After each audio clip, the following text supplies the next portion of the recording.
Isaiah 29. Woe to Ariel, the city where David dwelt.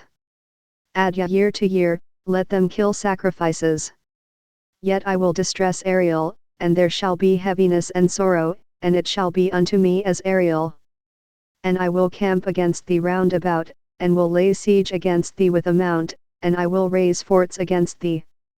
And thou shalt be brought down, and shalt speak out of the ground, and thy speech shall be low out of the dust, and thy voice shall be, as of one that hath a familiar spirit, out of the ground, and thy speech shall whisper out of the dust.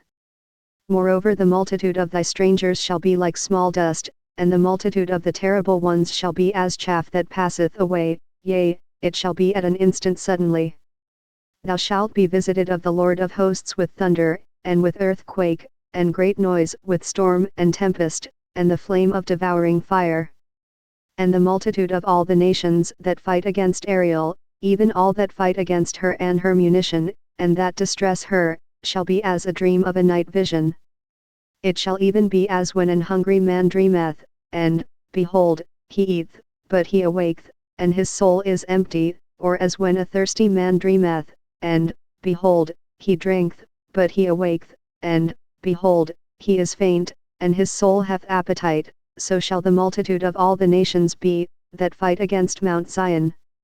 Stay yourselves, and wonder, cry out, and cry, they are drunken, but not with wine, they stagger, but not with strong drink. For the Lord hath poured out upon you the spirit of deep sleep, and hath closed your eyes, the prophets and your rulers, the seers hath he covered. And the vision of all is become unto you as the words of a book that is sealed, which men deliver to one that is learned, saying, Read this, I pray thee, and he saith, I cannot, for it is sealed. And the book is delivered to him that is not learned, saying, Read this, I pray thee, and he saith, I am not learned. Wherefore the Lord said, Forasmuch as this people draw near me with their mouth, and with their lips do honor me, but have removed their heart far from me, and their fear toward me is taught by the precept of men. Therefore, behold, I will proceed to do a marvelous work among this people, even a marvelous work and a wonder, for the wisdom of their wise men shall perish, and the understanding of their prudent men shall be hid. Woe unto them that seek deep to hide their counsel from the Lord, and their works are in the dark, and they say, Who seeth us?